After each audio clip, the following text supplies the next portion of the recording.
Good morning, afternoon, evening, wherever you are, and welcome to Global Atheist News Bulletin. Today, the spotlight is on the Middle East. Israeli troops have killed at least 11 Palestinians and wounded dozens more during a raid in the occupied West Bank. Explosions and gunfire sounded as troops entered the old city of Nablus on Wednesday morning, sparking armed clashes with Palestinian gunmen. The Israeli military said it had killed 3 wanted militants who were holed up inside a house and who refused to surrender. Several of those killed outside were civilians, including 2 elderly men. What makes this raid even more significant is the huge numbers wounded, with the Palestinian Health Ministry saying that more than 80 people have bullet wounds. 5 different hospitals in Nablus are currently treating them. Senior Palestinian official Hussein al-Sheikh condemned what he described as a massacre, while a spokesman for Palestinian President Mahmoud Abbas said he held Israel's government responsible for this dangerous escalation, which is pushing the region towards tension and an explosion. The militant group Hamas, which controls the Gaza Strip, warned that it was monitoring the escalating crimes conducted by the enemy against our people in the occupied West Bank and is running out of patience. A 35-year-old Israeli woman stripped down to a bathing suit at the Western Wall in response to a bill that could criminalize immodesty at the holy site. She was arrested last Sunday after entering the women's section of the Western Wall with her 2-piece swimsuit and sneakers on. Police quickly arrived and took her to a nearby station for questioning. If found guilty, the woman could be imprisoned for up to 3 years for insult to religion charges. Authorities said they detained the woman on the suspicion that she stripped off her clothes in a holy place deliberately. The woman evidently planned the protest in advance when Israeli activist photographer Oren Ziv was informed about her plans. He then accompanied her to the holy site, taking photos of the scene unfolding. See this video.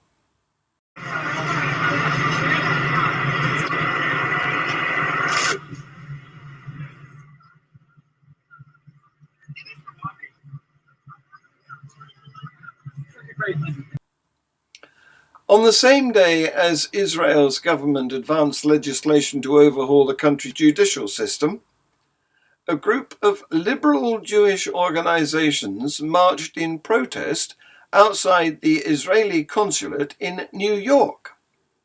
The aim of the protest, led by Teruah, a rabbinic human rights organization, was to join in solidarity with Israelis who have taken to the streets en masse to demonstrate against the legislation forwarded by Prime Minister Benjamin Netanyahu's governing coalition. On Tuesday, February the 21st, Israel's parliament, the Knesset, voted 63 to 47 to advance legislation giving the coalition more power to appoint Israel's Supreme Court judges. The bill needs 2 more hearings in the Knesset before final passage, but given the first vote, it would appear to have the necessary support to pass. If enacted, it would give the coalition full control over the appointment of judges and would bar the Supreme Court from striking down basic laws. Rabbi Jill Jacobs, CEO of Teruah, said, "The idea is to be in solidarity with hundreds and thousands of Israelis protesting against the massive attacks on democracy."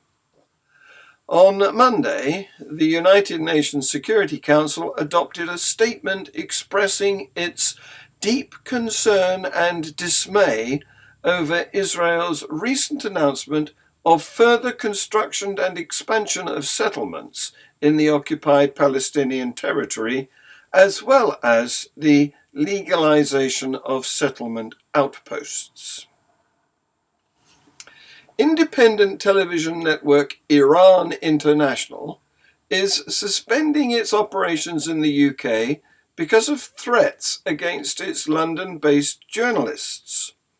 The Persian-language TV channel said that the decision was due to a significant escalation in state-backed threats from Iran.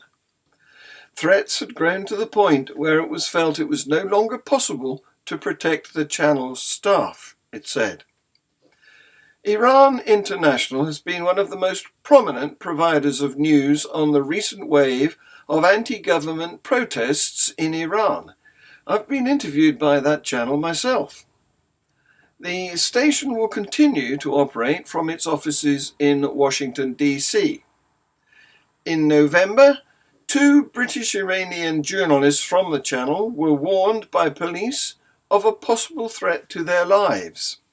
An armed police presence was stationed near the channel's studios in Chiswick, West London, and concrete barriers were placed outside the building. London's Metropolitan Police said 15 plots had been foiled since the start of 2022 to either kidnap or kill UK-based individuals perceived as enemies of the Iranian regime. "I cannot believe it has come to this," said the network's general manager, Mahmoud Enayat. "A foreign state has caused such a significant threat to the British public on British soil that we have to move," he said. "Let's be clear, this is not just a threat to our TV station, but to the British public at large." See this video.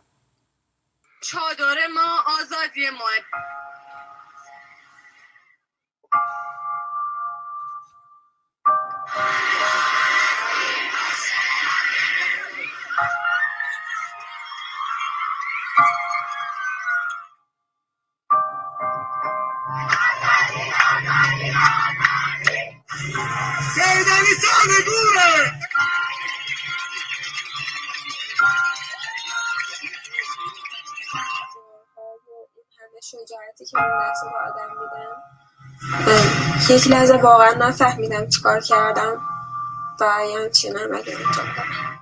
State television and the internet are popular sources of news in Iran, but the reason you see two different realities on them is because these protests are among the biggest challenges that the Iranian establishment has faced in a very long time.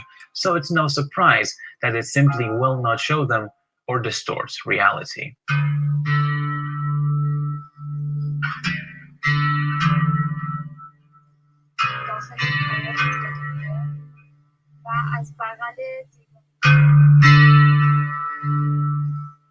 حرفایی رو گذاشتن تو زبان خانم که مجبورش کردن این اعترافات رو بکنه.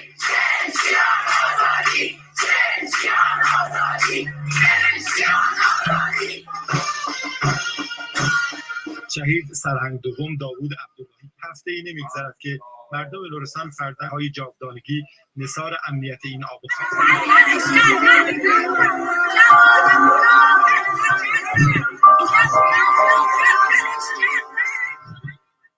Her family says she died after being beaten by the morality police, who detained her over improper hijab.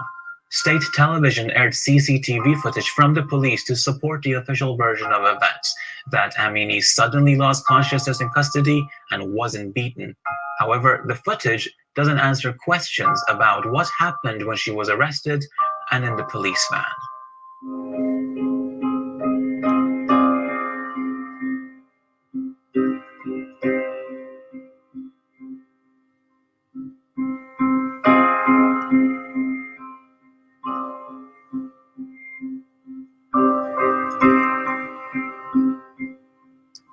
Thank you for watching this GAN Short, Global Atheist News Short.